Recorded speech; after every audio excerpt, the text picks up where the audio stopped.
दिल्ली रे गुरुतर अवस्था चिकित्सित होती ओडिया अभिनेता उत्तम महांती आउ सांगरे अछंती पुओ ओ बोहू ताले आपण माने जानिथिबे बाबूशान और तृप्ति एबे उत्तम महांती पाखकू दिल्ली जाइछंती आउ दिल्ली रे चिकित्सित होतिबा अवस्था रे उत्तम महांती एबे गुरुतर कंडीशन रे रहिछंती। तो उत्तम महांती को लिवर सिरोसिस रोग होइतिबा कथा डाक्टर कहिछंती। गत किछि दिन हेबो पेटरे जंत्रणा हेबा कारणरू उत्तम महांती को हॉस्पिटल रे एडमिशन करा जायतिला। भुवनेश्वर रे पाखापाखी 2-3 दिन पर्यंत हॉस्पिटल रे एडमिट होई रहिथिले उत्तम महांती। आउ उत्तम मानर चिकित्सा पई तांकू एबे दिल्ली निया जाइछि। एयर एम्बुलेंस जोगे तांकू दिल्ली निया जाइछि आउ दिल्ली रे एबे तांकर ट्रीटमेंट चलीछि।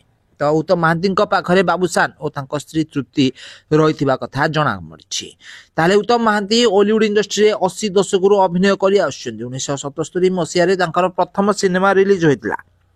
तो 1980 मसिया रे से बहुत सारा सिनेमा अभिनय करिसेंती। 80 दशक रे से बॉलीवुड इंडस्ट्री अभिनेत्री अपराजिता को भल पाई बह कर 1987 मसीह अपराजिता सहित बाहागर होइछि।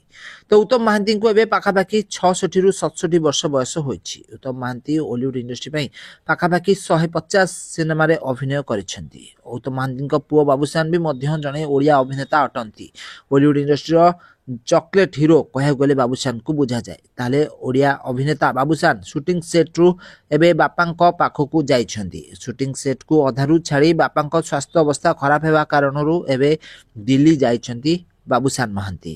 ताले बाबूशान और तृप्ति एबे दिल्ली रे उत्तम महांती पाखरे अछंती। उत्तम महांती उत्तम मानर चिकित्सा पई तांकू दिल्ली निया जाइछि आउ दिल्ली रे रही चिकित्सित होउछंती ओडिया अभिनेता उत्तम महांती। तो फ्रेंड्स आपण मानकू उत्तम महांती केमति लागंती कमेंट करंतु।